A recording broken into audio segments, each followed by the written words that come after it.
Greetings, sisters and brothers, and welcome again to Tyke Productions. I am your host, Talib Muhammad, and we thank you again for coming back to our channel. Today we shall conclude part 2 of our series entitled, Trump Won. How did this happen again? At the conclusion of part 1, we revisited Trump leading a treasonous insurrection to circumvent the United States voting process in his attempt to overthrow the government. Today, we shall pick up where part 1 left off, beginning with the election of Joe Biden to the presidency in 2020. So let's get to work. Here on Each One Teach Two.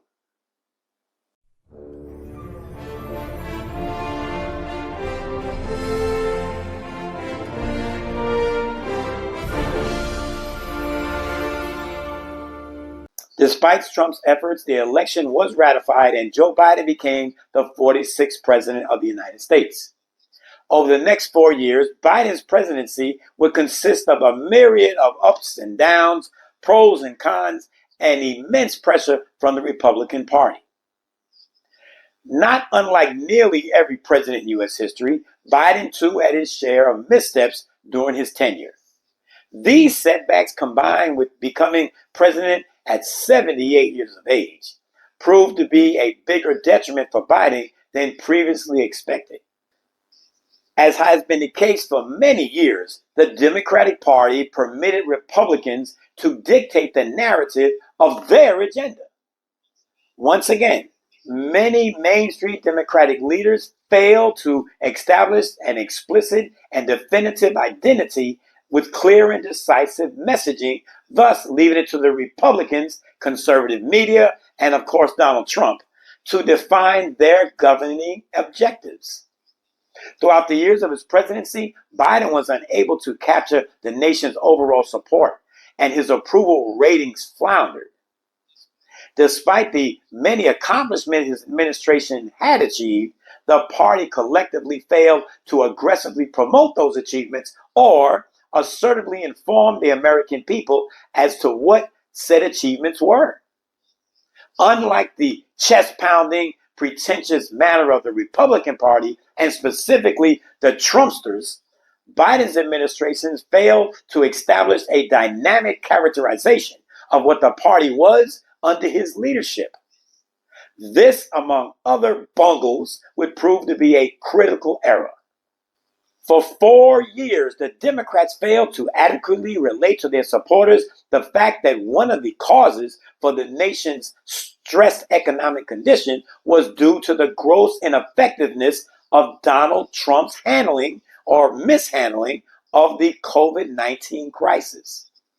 Democrats chose not to engage in a fight fire with fire strategy and thus permitted Republicans to day after day browbeat the public into placing the blame of the rampant inflation on the Biden administration, completely ignoring the fact that it was Trump's lack of vision and leadership that during the pandemic that had facilitated the economic crisis.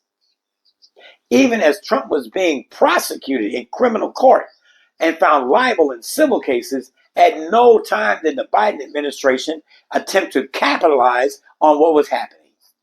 Instead, it elected to remain virtually silent about the circumstances as Trump was being exposed to the whole world as a womanizing, financial manipulating, election tampering, insurrectionist leader who was a disgrace to the office of any presidency. Can you imagine the comments Trump and his administration would have made if it had been Biden who was on trial for all of the aforementioned offenses? Is it even questionable how Trump would have had an almost daily ritual of demeaning Biden in regards to such charges? Surely no person familiar with Donald Trump's history would doubt that he would have badgered Joe Biden at every opportunity had he been charged with similar crimes. Still, the Democratic Party collectively remained passive and failed to formulate any strategy to capitalize politically on Trump's many transgressions and take advantage of the situation. During his term of office, Biden appeared to age very rapidly, thus giving his political rivals another weapon to use against him. Combined with what appeared to be a trivialization regarding the border/immigration issues, and despite the numerous positives of Biden's administration, many voters who had previously been on the fence regarding their support between the two parties began expressing discontentment with the 46th president. This unstable political atmosphere would open the door for what was inevitable: the return of Donald Trump. Surely few political savvy Americans doubted that Trump would run for president once again. After announcing his presidency, Trump easily crushed all Republican opponents in the primaries, thus setting up a rematch for the 2024 elections. But then, things got even worse for the Democratic Party. Realizing that he was behind in the polls, Biden called for a debate against Donald Trump. Having arguably won both debates in 2020. Are you willing to tell the American people tonight whether or not you will support either ending the filibuster or packing the court? Whatever position I take on that, that'll become the issue. The issue is the American people should speak. You should go out and vote. You're in voting now. Vote and let your senators know how strongly you feel. Vote now. Are you going to pack the Make court? sure you, in fact, let people know you're a senator. I'm not going to answer the question. Why would you answer that because question? the question is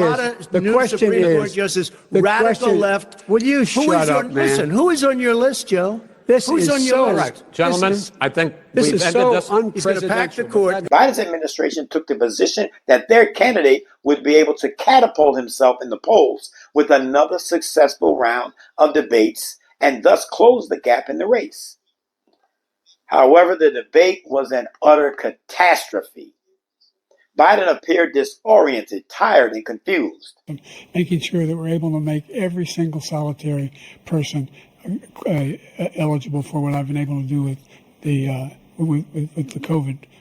With dealing with everything we have to do with. Look, if we finally beat Medicare. Thank you, President Biden.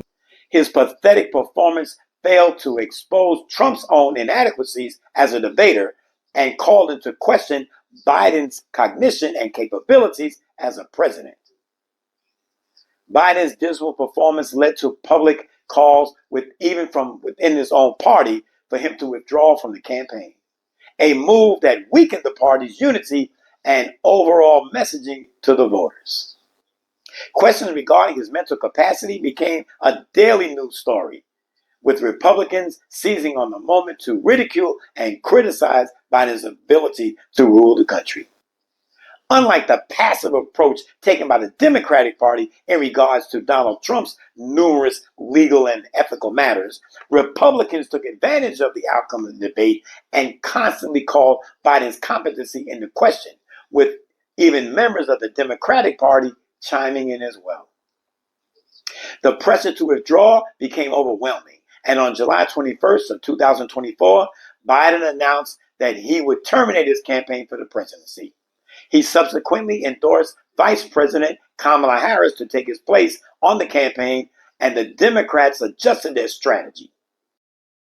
Though the Democrats' quest to regain the Oval Office began with an enthusiastic bump from this new Democratic ticket of Kamala Harris and Tim Walz, party members apparently failed to recognize the many drawbacks that a Harris-led campaign would have when running against the Trump machine.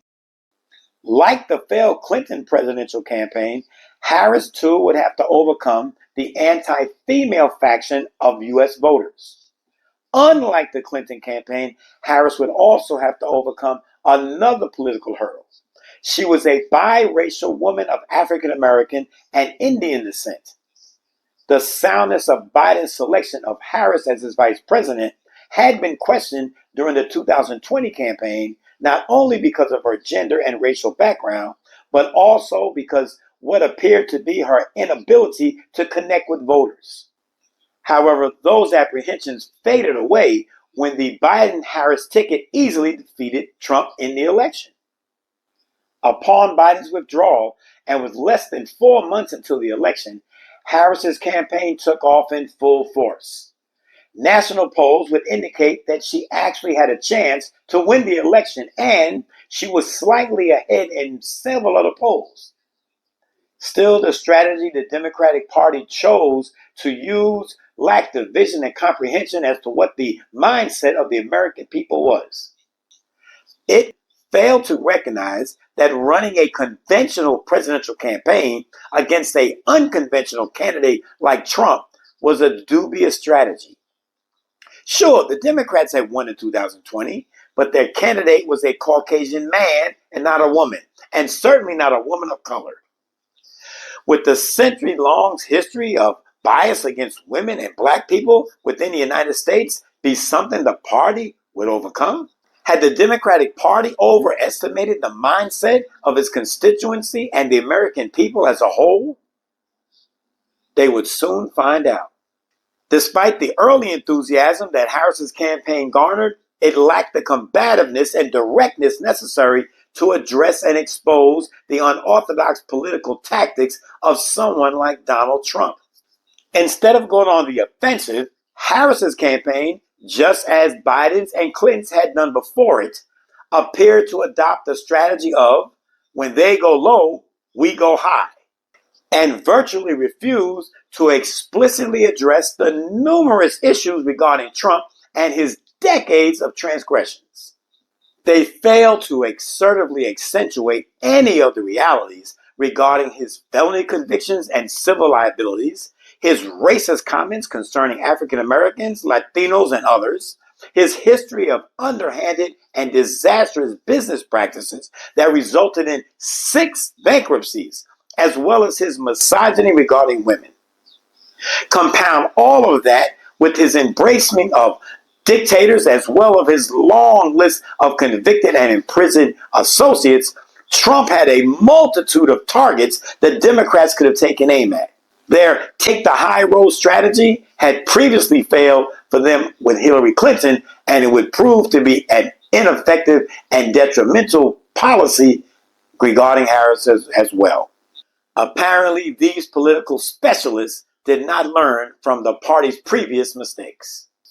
Despite the national polls and the prediction of election experts of how it would be a very close contest, Trump crushed Harris in the presidential election. His 312 electoral votes were the most any Republican candidate had received in 36 years. Additionally, unlike his first presidential election, Trump also won the popular vote by over 2 million. This overwhelmingly decisive defeat clearly indicated the Democratic Party's inability to bring forth a winning candidate and or connect with his constituency. It also demonstrated a total failure at both communicating the party's agenda and motivating citizens to come out and vote. Here's how we got beat. We got beat because the Republicans and the conservatives built a different media system that had to do with online, had to do with podcasts, had to do with streaming platforms, and they were spending their money there. We were laughing at them and knocking on doors in Philadelphia and Detroit. It was like, there's no Trump people. They're not dropping literature. They're not knocking on doors. In fact, it was laughing like, oh, Elon Musk and Charlie Kirk with their PACs don't know what they're doing. We were making fun of Donald Trump for having thrown away his ground game and doing some weird stuff online. We thought that they were idiots. It turned out we were the idiots. We woke up in a body bag because while we were knocking on doors, they were making these phones into 24-hour-a-day political weapons for themselves. And so we got outflanked, outplayed, outbeat by people who told us the whole time that they knew what they were doing. Of course, history can always be viewed with 20/20 hindsight. Once again, had Biden run in 2016, would he have defeated Trump as easily as he did in 2020 and perhaps ended this fraudster's political career in its infancy? Should the strategy of the Democratic Party have been as aggressive as that of their Republican counterparts and assertively emphasize Trump's long history of negativities? Had Biden chosen a typical Caucasian male running mate instead of an African-American Indian female, would that candidate have had more of a practical chance to defeat Trump once Biden had stepped down? After all, sisters and brothers, Nothing in the United States of America escapes being influenced by racism, bigotry, and misogyny. As unfortunate and unjust and ridiculous as it may be, the electoral college-based voting format in this country had once again not been prepared to elect a female to the presidency, especially not a black one. Such an outcome coincides with the centuries of racist, misogynist history of the United States. So why would anyone even minimally be surprised that Donald Trump won? Please note that the success of the subterfuge used by Trump and his campaigners to sell him as a man of the people was not limited to his cult-like MAGA followers. Nearly 16% of African Americans voted for Trump, an astonishing number considering his long history of racism and counterproductive policy concepts. Not unlike the Kool-Aid drinking Trumpsters, these black voters ignored the abundance of negativities regarding Trump, including the racist dog whistles, condescending comments, lack of professionalism, and his alignment with white supremacists, and bought into his fabricated persona of a tough guy who was rogue enough to buck the system. Despite his open claims to attack affirmative action, outlaw DEI hiring, removing black history from the various curriculums, denigrating CRT, and not expressing a single idea or program in favor of African Americans community whatsoever, millions of black voters cast their vote for this con man anyway. As is far too prevalent in the black community, celebrity influence often weighs heavily over the mindset of the people and has become a counterproductive persuading factor. One after another, we witness entertainers, Sambo-type political figures, and articulate idiots wave the flag for a political party that had worked for the oppression of black people for decades. One of the mitigating factors other than political, social, and economic ignorance for this political shift by black voters was the Democratic Party's ineptitude of implementing various policies for African Americans that they could identify with as being beneficial to them collectively. The perception that the black vote was being taken for granted by the Democratic Party contributed to a position of political indifference and, to some degree, resentment toward the Democratic Party. This resulted in some swaying away from the party and either not voting at all or electing to vote for the reality TV show guy. A sort of cut off your nose to spite your face scenario.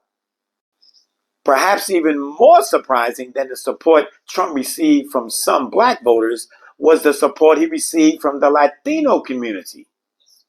Despite making his disdain toward immigrants from Latin America abundantly obvious, they're bringing drugs, they're bringing crime, they're rapists, and some, I assume, are good people. They beat us at the border. People are flowing through. Drugs are coming across, pouring across. We're going to have our borders nice and strong. We're going to build the wall. Build a wall. Going to build a wall. I'm going to build a wall, and Mexico's going to pay for it, right?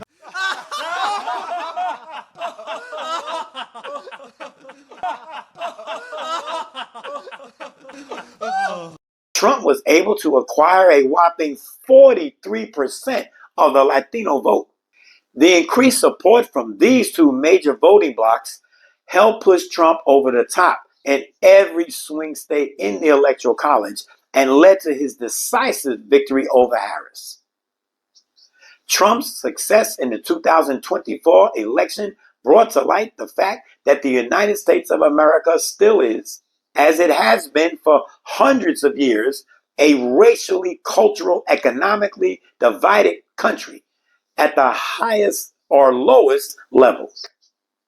Trump was able to tap into and take advantage of much of the suppressed sentiment millions of people had held for decades, especially in regards to their fellow Americans who did not look quite like them.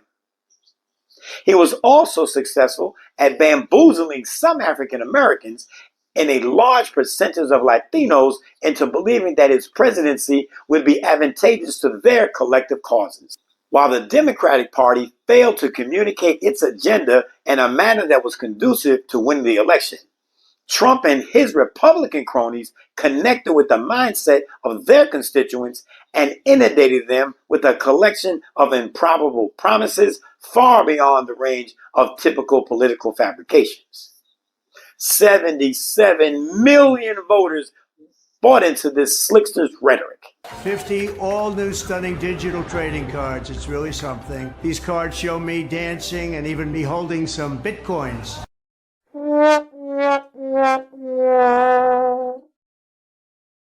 The political, economical, and social detriment of Trump's coming policies are inevitable, not only for the Latinos and African Americans, but for the millions upon millions of Caucasian voters in the United States who are living below the poverty line. How these voters will react to the total lack of interest that Trump will have in regards to their economic, healthcare, and social conditions will be a very interesting thing to watch. As bizarre and unprecedented as it may seem on the surface, in reality, Trump's political accomplishments are the results of the aspirations of millions of U.S. voters.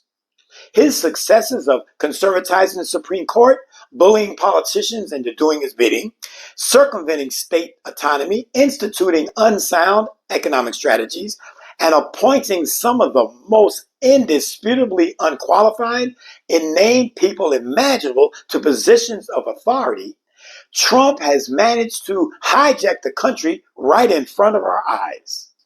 Despite the historical hardline the Republican Party has held in regards to any degree of sympathizing toward communism, Donald Trump represents no version of that stance, and instead appears weak and intimidated by these hard right-wing dictators. Meanwhile, his spineless, unstable, on-again, off-again threatening of setting tariffs against U.S. allies has led him to be characterized as Taco. In less than 1 year of office, Trump has given millionaires and billionaires massive tax cuts, while simultaneously attacking the healthcare system of everyday Americans to the point where millions will be without healthcare in the very near future. Unemployment has increased to its highest rate since 2021 following the pandemic. Job creation is at its lowest point in nearly 15 years. Despite stating over 50 times that he would end the war in Ukraine within 24 hours. If I were president, and I say this, I will end that war in one day. It'll take 24 hours. It has been absolutely no progress made towards ending that warfare. Trump also claims that he would lower food prices on day one of his presidency. So when I win, I will immediately bring prices down starting on day one. However, since he's taken office, the price of food has increased nearly 3% nationally in less than 1 year. His promises of decreasing the deficit has also proven to be bogus, as it has increased within his first year of office. And despite claims that he would expose all those connected to the horrific actions of the human traffickers Jeffrey Epstein and Ghislaine Maxwell, Trump has instead steadfastly refused to release those files and is apparently working in conjunction with the convicted Maxwell and what appears to be an effort to further cover up the conspiracy. His refusal to keep his promises of administrative transparency has led to some of his strongest supporters questioning his motives in not revealing the names in the Epstein pedophile list. Yet despite all of these obvious deceptions, mismanagement, broken campaign promises, and outright lies, Trump continues to claim that all is well. Considering all of the factors clearly revealing the contrary, will the Kool-Aid drinking Trumpsters finally see through his facade, realizing that they've been bamboozled by this con man, and exercise some degree of critical thinking, thus reevaluating their opinion of their hero? Only time will tell. Well, sisters and brothers, this concludes our examination as to how a man such as Donald Trump could become president of the United States, not once, but twice. As always, We Attack Productions, thank you for taking the time to view our presentation, and we hope that it has been useful to you in some manner. If you enjoy the content, please like, subscribe, and share with someone you know and love. In closing, I leave you with this. The political successes of Donald Trump are in no way an anomaly. Instead, they serve as a representation and continuation of a distorted social, economic, and ideological mindset that was established at the very foundation of the United States of America. His ability to rejuvenate and justify the warped concept of superiority held by his followers has resulted in the resurgence of some of the very worst characteristics in people. There is actually little un-American about Donald Trump. He is morally bankrupt, narcissistically void of compassion, ill-mannered without humility, and bigoted without remorse. His persona coincides with much of how the United States has conducted itself both domestically and internationally. As stated before, there is nothing new here. Thanks again for your time, sisters and brothers, and until next time, may all of your encounters be peaceful. My dear friends, your vote is precious, almost sacred. It is the most powerful non-violent tool we have. Not too long ago, people stood in unmovable lines. They had to pass a so-called literacy test, pay a poll tax. Today, it is unbelievable that there are Republican officials are trying to stop some people from voting. They are changing the rules, cutting polling hours and imposing a requirement intended to suppress the vote. Efforts have been made in Texas, Ohio, Florida, Wisconsin, Arizona, Georgia, and South Carolina. I've seen this before. I lived this before. Too many people struggled, suffered, and died to make it possible for every American to exercise their right to vote.